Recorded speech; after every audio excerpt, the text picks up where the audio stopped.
बाबा जी की प्यारी सात संगत जी राधा स्वामी जी। सात संगत जी, 5 जून को बाबा जी के पास एक बड़ी ही बुरी खबर पहुंची, जिसके चलते बाबा जी को अपना हिमाचल का टूर बीच में ही छोड़कर जाना पड़ा।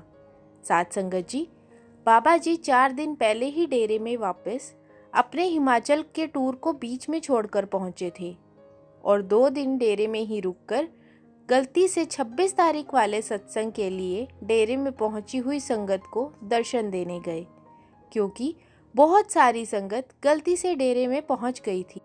काफ़ी संगत ने शायद 26 तारीख के सत्संग के कैंसिल होने की खबर नहीं सुनी थी, तो बाबा जी इन दोनों दिन डेरे में रहकर बाकी के कुछ ज़रूरी काम भी निपटाकर फिर से वापस हिमाचल की तरफ अलग अलग सेंटरों की विज़िट पर चले गए हैं और पिछले 3 दिन से बाबा जी हिमाचल के शिमला में ही थे। 2 दिन पहले शाम को बाबा जी हिमाचल पहुंचे थे और परसों सुबह बाबा जी शिमला सेंटर में संगत को दर्शन देने के लिए पहुंचे थे। उस समय लगभग 11 बजे हुए थे, लेकिन फिर कुछ ऐसी खबर आई कि बाबा जी को तभी बीच में से उठकर शिमला से चंडीगढ़ जाना पड़ गया। बाबा जी को जैसे ही यह खबर मिली, बाबा जी उस समय ही अपने हेलीकॉप्टर से चंडीगढ़ पहुंच गए। खबर ही कुछ ऐसी थी कि बाबा जी को चंडीगढ़ जाना पड़ गया। बाबा जी को फ़ोन पर बताया गया कि बाबा जी की मासी की डेथ हो गई है, जो कि चंडीगढ़ में रहती थी। तो बाबा जी ने अपनी मासी की डेथ की खबर सुनी तो बाबा जी सभी काम बीच में छोड़कर चंडीगढ़ की तरफ निकल पड़े और लगभग 12:30 पर बाबा जी अपने हेलीकॉप्टर से चंडीगढ़ पहुंचे। उनकी मासी का अंतिम संस्कार दोपहर को 3 बजे चंडीगढ़ में कर दिया गया। संगत जी, हमें भी बाबा जी से सीखना चाहिए कि कैसे सांसारिक जिम्मेवारियों को निभाते हुए हमें परमार्थ की राह पर आगे बढ़ना है।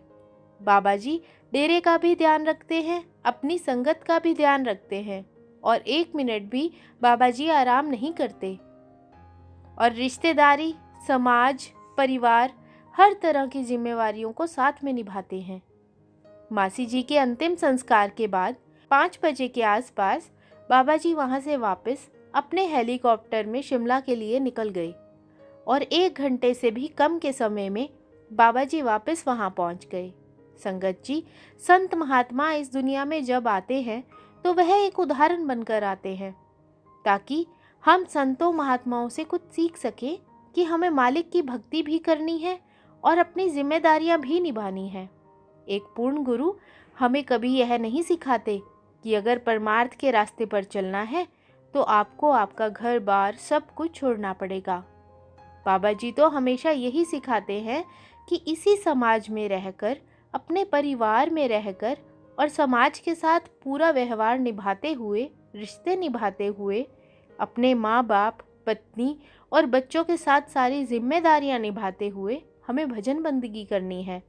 हमें ऐसा कभी नहीं करना कि सब रिश्ते नाते तोड़कर और इस समाज से रिश्ते तोड़कर हम कहीं जंगलों और पहाड़ों में चले जाएं। फिर चाहे कोई जिए या मरे, हमें उसकी परवाह ही ना हो। हमें तो बाबा जी ने सिखाया है कि इस राह पर कैसे सब रिश्ते और नातों को निभाते हुए चला जाता है। संगत जी, आपको इस वीडियो में एक सूचना और भी दे रहे हैं ताकि संगत को किसी भी तरह की कोई परेशानी ना आए और वह बाबा जी के दर्शनों का लाभ उठा सके। बाबा जी अभी कई दिनों तक हिमाचल में ही रहेंगे और अलग अलग सेंटर में भी जाएंगे। आप अपने अपने शहर के सेंटर से बाबा जी के विजिट के बारे में पूछकर हिमाचल में बाबा जी के दर्शन करने जा सकते हैं। अभी मेरे पास जो जानकारी आई उसके हिसाब से बाबा जी इस इतवार को सोलन में सत्संग के साथ सवाल जवाब करेंगे और संगत को दर्शन देंगे। यह बाबा जी का एक अनऑफिशियल टूर है, इसलिए यह चैनल इस प्रोग्राम की पुष्टि नहीं करता और आपसे विनती है कि अगर आप जाना चाहते हैं तो पहले अपने सेंटर से पक्की जानकारी लेकर ही जाएं। और अगर आप बाबा जी के ऑफिशियल सत्संग शेड्यूल पर जाना चाहते हैं तो आप 30 जून को डेरे जा सकते हैं। पिछले महीने 26 तारीख वाला जो सत्संग कैंसिल हुआ था, अब उसकी जगह बाबा जी 30 जून को डेरे में सत्संग करेंगे और 29 जून को बाबा जी सवाल जवाब के साथ संगत को दर्शन भी देंगे। अगर आप 30 जून वाले सत्संग में नहीं जा सकते तो उसके बाद 7 जुलाई को भी डेरे में बाबा जी का सत्संग होना है। इच्छुक संगत जा सकती है और अपने आसपास रहने वाली संगत को जानकारी देकर आप संगत का सहयोग कर सकते हैं। साथ संगत जी, आज की साखी आपको अच्छी लगी हो तो कमेंट बॉक्स में राधा स्वामी जी लिखना ना भूलें। वीडियो को लाइक, शेयर और चैनल को सब्सक्राइब करना मत भूलें। राधा स्वामी जी।